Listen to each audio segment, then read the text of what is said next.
कोई आचार्य बंधु और आचार्य बंधु, आज हम सभी यहाँ पर हिंदी दिवस को मनाने के लिए एकत्रित हुए। वैसे तो बड़ा हास्यास्पद लगता है कि आज हम हिंदी भाषी हिंदुस्तान में हिंदी दिवस मनाते हैं। ये हास्यास्पद लगता है।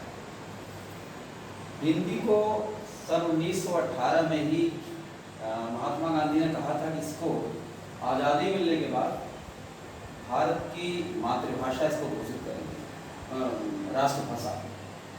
क्योंकि हिंदी हमारी मातृभाषा है, इसलिए हम अपनी मातृभाषा हिंदी को हम राष्ट्रभाषा के रूप में इसको घोषित करेंगे। लेकिन दुर्भाग्य से देश को आज़ादी मिली 1947 में, और इसके बाद भी कुछ नेताओं के आपसी राजनीति में कहीं वर्गवाद कहीं क्षेत्रवाद, तो इस प्रकार से अधिकतर दक्षिण भारत के नेताओं ने इसका ज़्यादा विरोध किया।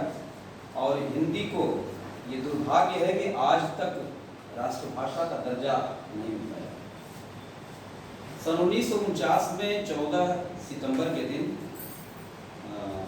संविधान सभा की बैठक में इसको राजभाषा का दर्जा दिया गया। राजभाषा और राष्ट्रभाषा में अंतर होता है। राजभाषा का मतलब कि यह जो केंद्रीय विभाग हैं भारत सरकार के, जितने भी केंद्रीय विभाग हैं, वहाँ पर इस भाषा को लिखित रूप में कामकाज के रूप में इसको अपनाया जाता है। लेकिन राष्ट्रभाषा अगर ये घोषित होती तो विश्व के भारत के हर प्रदेशों में इसका प्रयोग होता, लेकिन ऐसा नहीं हो सका और हिंदी आज तक राष्ट्रभाषा का स्वरूप नहीं पा सकी। ये हमारे देश का दुर्भाग्य है। हिंदी दिवस क्यों मनाते हैं, इसके पीछे एक कारण है। हिंदी को राष्ट्रभाषा का दर्जा दिलाने के लिए जवाहर राजेंद्र सिन्हा एक महापुरुष थे। उन्होंने हिंदी को राष्ट्रभाषा दिलाने के लिए काफ़ी लंबा संघर्ष किया और 14 सितंबर 1949 के दिन उनका 50वां जन्मदिन था। इसलिए उनके जन्मदिन पर हिंदी को राजभाषा घोषित किया गया और 1952 में निर्णय लिया गया कि अब प्रतिवर्ष हिंदी दिवस मनाया जाएगा। तो इसलिए 1953 से लेकर के आज तक हम सभी लोग 14 सितंबर के दिन हिंदी दिवस के रूप में मनाते हैं। हिंदी के बारे में भारतेंदु हरिश्चंद्र जी ने कहा था, अपनी मातृभाषा पर उनका विशेष बल था। उन्होंने अपनी कविता में लिखा है कि निज भाषा उन्नति है सब उन्नति को मूल, पै निज भाषा ज्ञान के मिटत उन्हीं के सूल। निज भाषा उन्नति है सब उन्नति को मूल, यानी भारत देश में जितनी भी उन्नतियां, जितना भी विकास भारत कर सकता है किसी भी क्षेत्र में, उनमें हिंदी का विशेष योगदान है।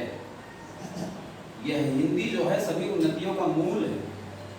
बिना हिंदी के, बिना हिंदी भाषा के किसी भी प्रकार किसी भी क्षेत्र में हम उन्नति नहीं कर सकते। इसलिए इसको सभी उन्नतियों का मूल माना गया। और उन्होंने कहा, बिन निज भाषा ज्ञान के मिटैन ही को शूल।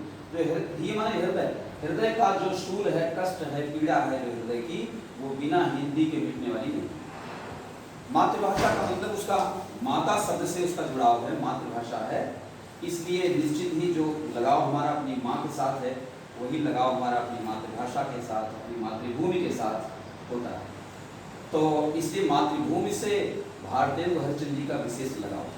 उन्होंने हिंदी को हर जगह पर बोलने के लिए, इसको प्रचारित प्रसारित करने के लिए बड़ा जोर इस पर दिया। और एक बार ये एक घटना मैं बता रहा हूँ छोटी सी।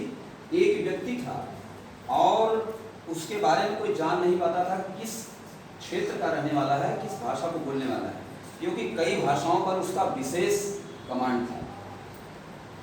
तो सारे लोग पूछते थे तो वो व्यक्ति पूरी बात बताता नहीं था, उसे कोई जान नहीं पाता था किस भाषा का बोलने वाला है ये। तो कुछ लोग उसके पीछे पड़ गए एक जगह जाते जाते वह व्यक्ति अकेले जा रहा था और उसको चोट लगी। चोट लगने पर अपनी मातृभाषा में उसके अंदर से आह निकली। ध्यान रखिए, जब भी हमें चोट चपेट लगती है या कोई विशेष कष्ट दुख पड़ता है तो हमारी अपनी मातृभाषा में ही हमारी आह या हमारा कष्ट जो है वो प्रकट होता है। तो जब उसने अपनी मातृभाषा में हिंदी में ही वो बोला, अरे राम हो, ऐसे करके कोई शब्द निकला, सब लोग जान गए कि यह जो है हिंदी भाषी क्षेत्र का है। तो इस प्रकार से जब भी हमारे मन के कोई कष्ट कोई दुख निकलते हैं तो हमारी अपनी मातृभाषा में ही प्रकट होता है। तो अपनी मातृभाषा पर भारतेंदु हरिश्चंद्र जी ने बड़ा जोर दिया कि इसको जो है इस पर इसका प्रचार प्रसार खूब होना चाहिए और इसका प्रयोग हर विभाग में होना चाहिए, हर जगह होना चाहिए। यह तो एक भारत का दुर्भाग्य है कि आज तक राष्ट्रभाषा के रूप में हिंदी को हम लोग नहीं दर्जा दिला पाए। लेकिन आज के दिवस पर मैं इतना ही कहूँगा कि हम सभी लोग अधिक से अधिक हिंदी का प्रयोग करें।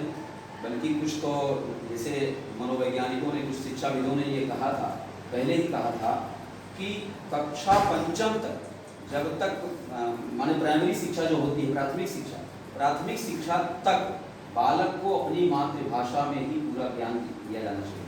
अर्थात वो शिक्षा केवल अपनी मातृभाषा में होनी चाहिए। ये शिक्षाविदों का और मनोवैज्ञानिकों का मानना है।